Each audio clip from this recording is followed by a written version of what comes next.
Alright gang, I wanted to go ahead and give you a little bit of some information for you to view and work with.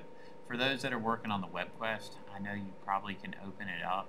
You probably went to your downloads and you can find it there. Anyway, you can save that to your desktop and then drag it into your folder. Go ahead and do that. I also want to talk to you real quick about saving to this document. If I open it up and say, for instance, I write my name, Mr. Bush,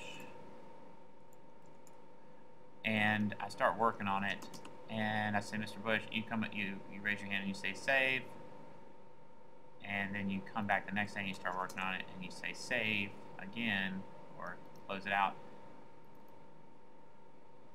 and then I try to write on it again and I click save. It may or may not let you. I don't know. Let's try to see if it does. Okay, it did. Just make sure you save it in a location that you can always access it, i.e. your folder on your desktop. Okay, now for those that took photographs, I've gone ahead and pulled about 4 or 5 photographs in that I thought were really good, that I wanted to show you some basic editing tools in Photoshop, nothing too big. But go ahead and drag your photos that you do like into your file. I'm going to put them into a file inside my folder called Photos of Me. Okay, so I suggest you do the same. I'm going to double click on my file, Photos of Me. I'm going to hold down Shift, clicking on the top one and clicking down at the bottom one. Then I'm going to click and drag them all into Photoshop, and that's the little PS down at the bottom. That's going to load all the photographs into here.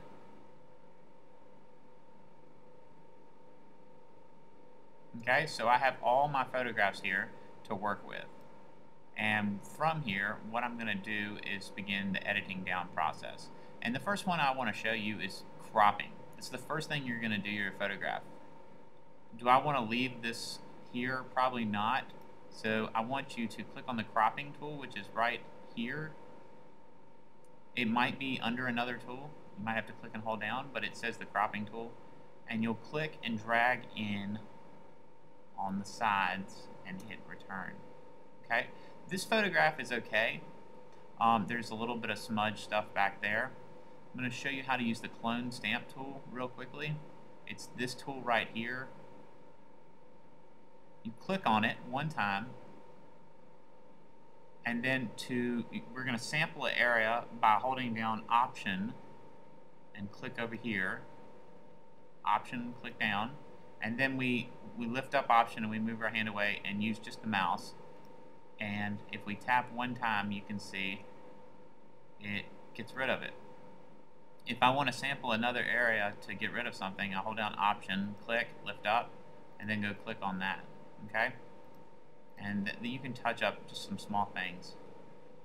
This image looks pretty good. I'm going to make it a little bit more contrasty, so I'm going to go to Image Adjustments, Levels, and I'm going to pull. See, if I pull this handle over, the image becomes lighter. If I pull this one over here, the image totally gets washed out. But I kind of like it kind of dark, so I'm going to pull the middle bar just a little. Okay, and this is nothing more than the histogram. You can also see this on a camera, but we're just messing with it here. Okay, I kind of like it contrasty. I might even get rid of my eye by making it a little bit darker. So again, let's go to Image Adjustments, Levels, and I'm going to pull the left one in just a hair. That looks pretty cool. I'm going to say OK. And I think that photograph's pretty much done. One last thing I want you to do, just to see what you shot that photograph in, is go to File, File Info, and you go to, and you look at the camera data, and you can see that this shot was taken at an 1/85th of a second, and so that was pretty quick. And then f5.6, ISO 400. This is where you can find out what you shot the photograph at.